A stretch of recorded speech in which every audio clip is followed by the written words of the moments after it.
Hey guys, so this client came in with tattoo brows that she did years ago. This is the mapping that I did after slaving for a long time to help her out. So if you notice from the first video, there are two colors, the two different tattoos on her face. The first was done with this brownish reddish kind of color, and the second was done with black that ended up tinting into green a little bit. So I needed to neutralize the colors first, which I'm doing here currently. I had to neutralize it first so that when I top up with this with this brow that I'm doing for her, when it heals, it's not going to change tones, it's not going to change hues or saturation or color, nothing. It's just going to give her brown. Okay, so the first that she did, the first and the second that she did, the weight, the length, the width, the size, nothing, it was not equal, both the first and the second. The first that was done, the brownish reddish one that was done for her, that one was done like where her natural brow is supposed to be, just that it was like a line, you know, those olden days style of doing brows. Then the second that was done above above the brownish reddish one for no absolute reason. I have no idea why they would do that. I don't know if she was the one that asked for it. I don't know if it was the tattoo artist that just decided to leave her brow bone completely and went way above her brow bone. So there was nothing I could do. I had to map within what I had, but I just needed the brow to look like brows. Okay, I would have, if her brows were actually, if the second tattoo was actually done like on her brow bone, I would have done micro shading for her so that it would look as natural as possible. But because it had gone way past everything, so I had to just stick with ombre brows. That was the only one that I could do that would look okay for her. So mapping her brows was kind of difficult because the left brow was lower than the right brow, and the right brow, the base, that's the beginning of her brows, was way too forward, way too thick.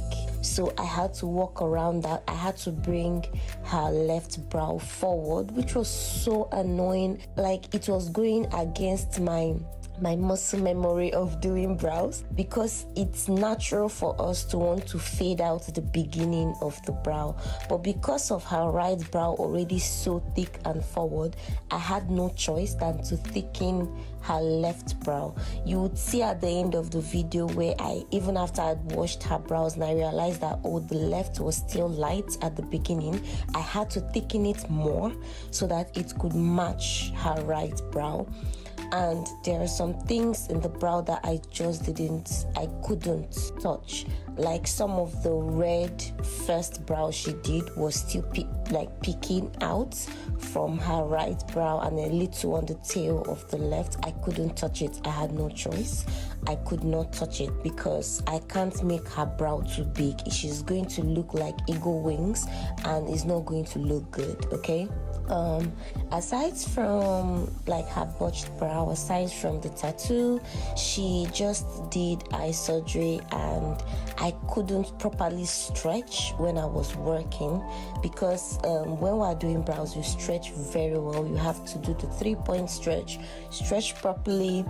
And whenever I stretch, especially on older skin, I am more gentle because of the elasticity of their skin. And with her case, I couldn't stretch the way I wanted because of the eye surgery. You can see like lines on her eyelid. That was where she did the surgery, and she's still healing. This is like weeks after the surgery though. She was not in pain, but she didn't need any sort of pressure on that area, so I couldn't stretch as I usually did. Even though I kept checking up on her, like when I'm working, I told her, anytime you feel like I mistakenly put pressure there, please tell me, because I wear glasses and there are some things that I cannot take. And coupled with the procedure she just went through, I needed to be very careful with her. I needed to be very careful with my hand placements, with the way I was working with my machine, just general work. So just so you know, if you're coming for correction of botched brows, you are paying higher, because both the mapping and the correction and the doing of your brow it's not easy. That's why most brow artists prefer those coming with blank canvases, that's coming with virgin brows, like they don't have anything there, because it's less stressful than doing brows that have already been botched or put in size and color and shape entirely. Let me just use that. So if you ever, I can correct your brows, okay? I can correct it, but just have it at the back of your mind that you're going to be paying more. Toodles!